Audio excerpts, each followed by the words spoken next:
Olá, como vai? Tudo bem? Hoje eu quero falar com você a respeito da maravilhosa graça de Deus. A Bíblia é repleta de belas passagens e esta é uma delas. Maravilhosa graça que nos concede bênçãos espirituais em Cristo Jesus. Fomos adotados por Deus como seus filhos, fomos predestinados para Ele.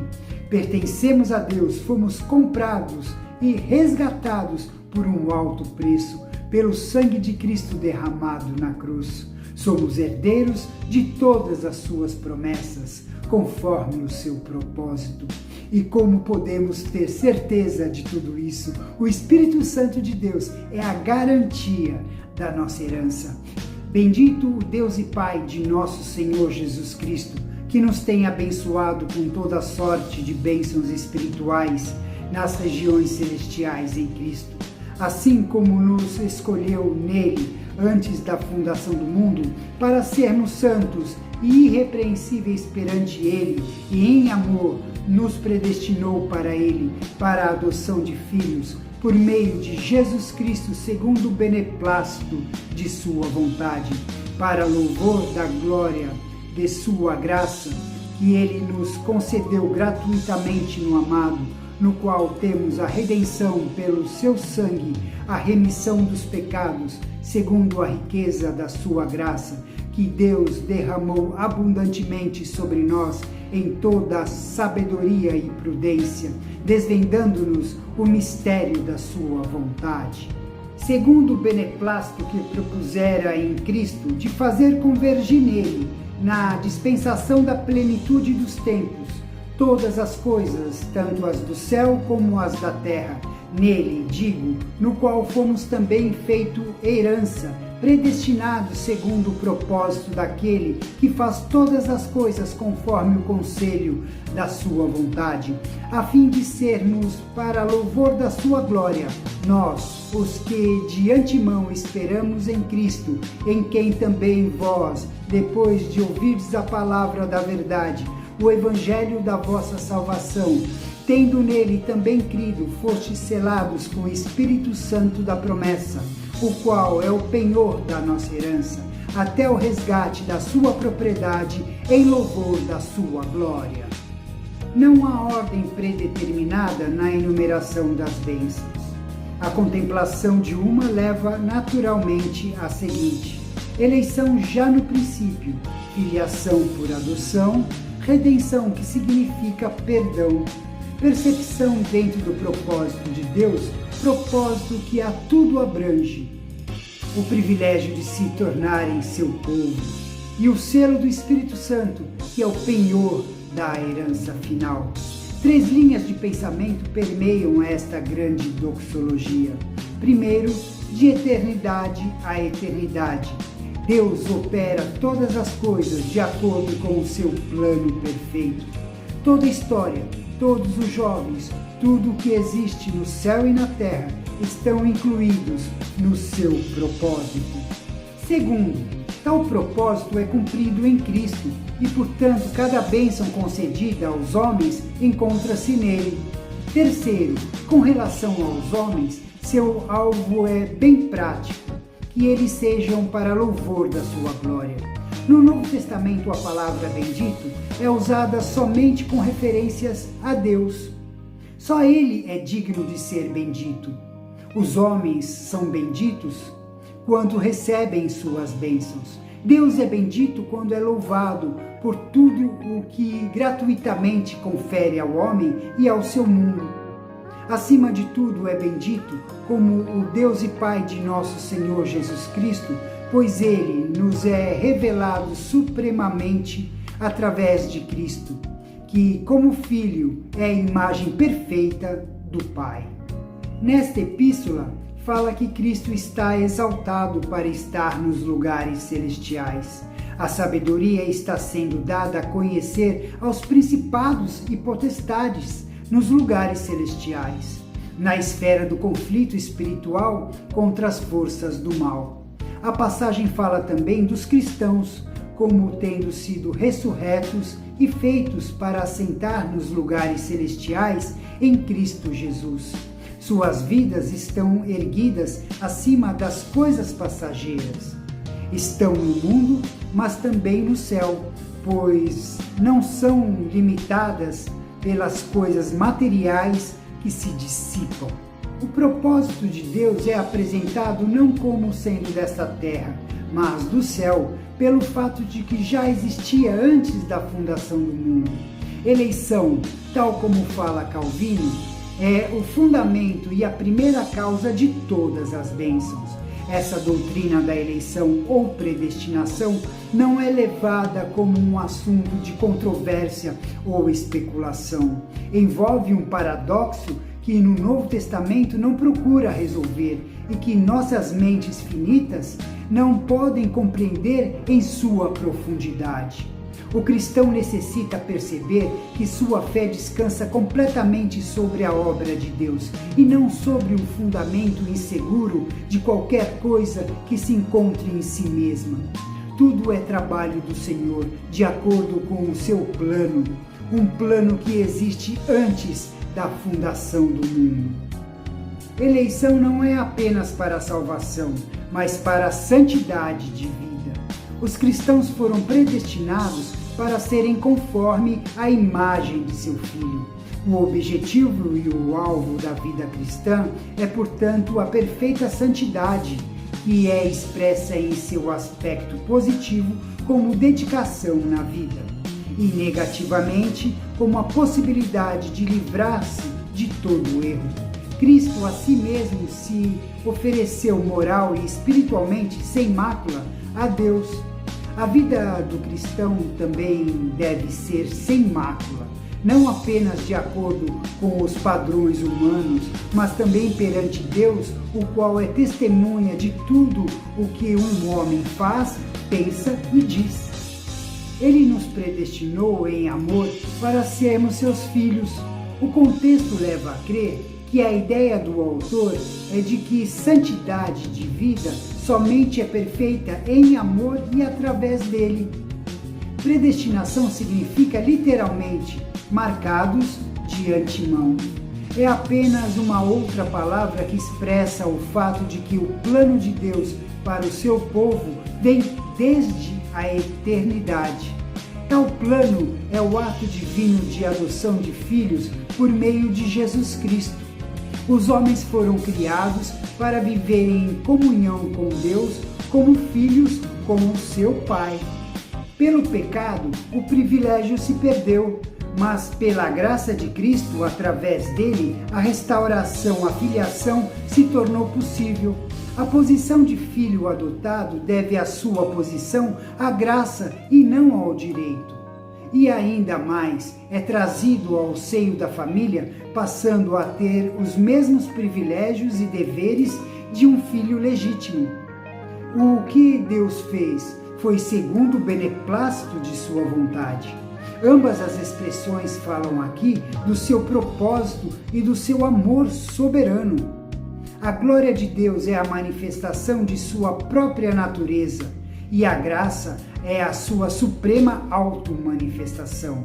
Aqueles que são recebidos em Cristo como filhos devem demonstrar a natureza da graça do Pai e dessa maneira glorificá-lo. Graça que Ele nos concedeu gratuitamente no amado. A graça com a qual Ele nos fez graciosos. Crisóstomo diz que a graça é como se tomássemos um leproso e o transformasse em um jovem radiante. Mas, de acordo com o contexto, significa mais, por favor com o qual Ele nos tem favorecido, ou ainda graça que Ele nos concedeu gratuitamente no amado.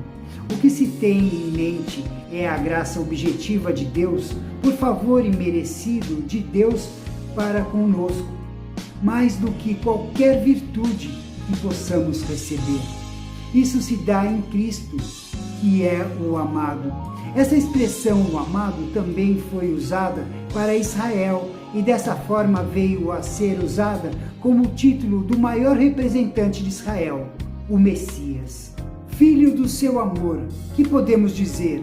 Cristo habita para sempre no amor infinito de Deus. E como estamos em Cristo, o o amor de Deus para com Cristo está em nós de uma maneira maravilhosa. Uma vez que ser redimido é a necessidade básica que o homem tem da graça de Deus, a bênção da redenção segue-se à graça restauradora. Tal redenção encontra-se em Cristo, não apenas através dele, mas por homens vindos a viver nele. A ideia fundamental da redenção é tomar livre uma coisa ou pessoa que se torna propriedade de outrem. Às vezes, tanto no Antigo como no Novo Testamento, não há menção explícita quanto ao preço pago pela redenção.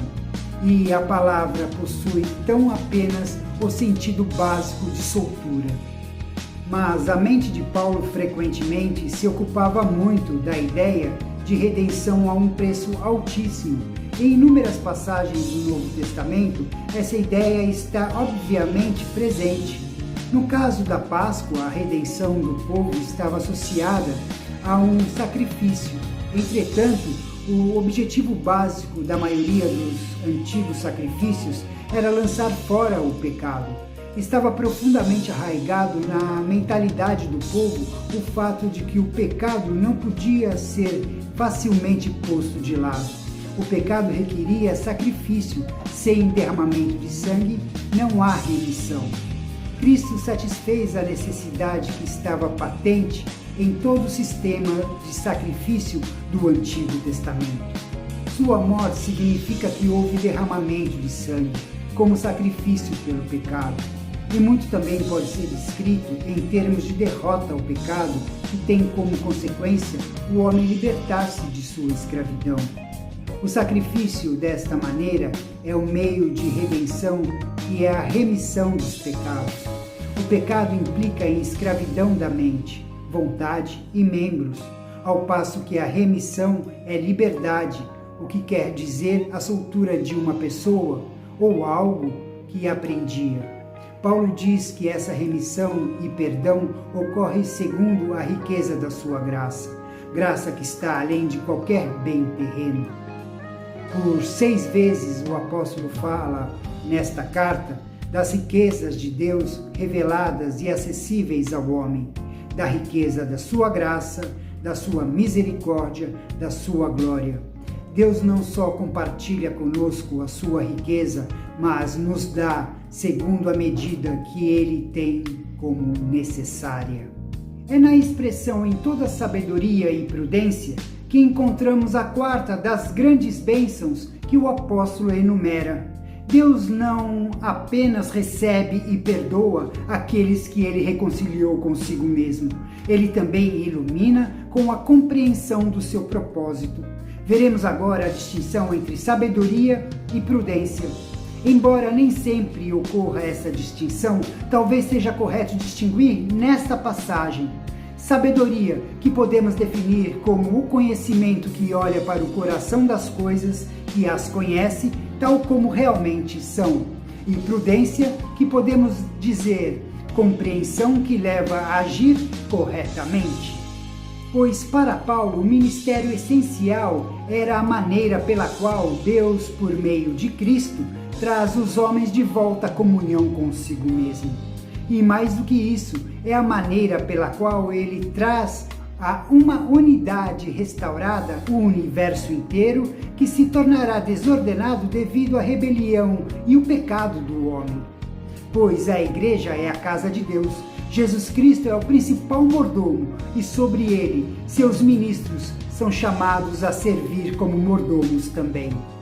O que se tem em mente aqui é o governo ou o arranjo das coisas para o povo de Deus e para todo o universo. Jesus Cristo ordena cada coisa ao seu tempo e com sabedoria infinita ordena o tempo de cada coisa. Quando todos os tempos e épocas que Deus fixou por sua própria autoridade tiverem se completado, o eterno propósito de Deus, o qual Ele planejou em Cristo, alcançará completa realização. O propósito de restaurar toda a criação, de modo a achar-se o único cabeça em Cristo. Todas as coisas foram criadas em Cristo. Devido ao pecado, vieram ao mundo desordem, desintegração intermináveis, mas ao final todas as coisas serão restauradas à sua função original e à sua unidade pelo fato de terem sido trazidas à obediência de Cristo.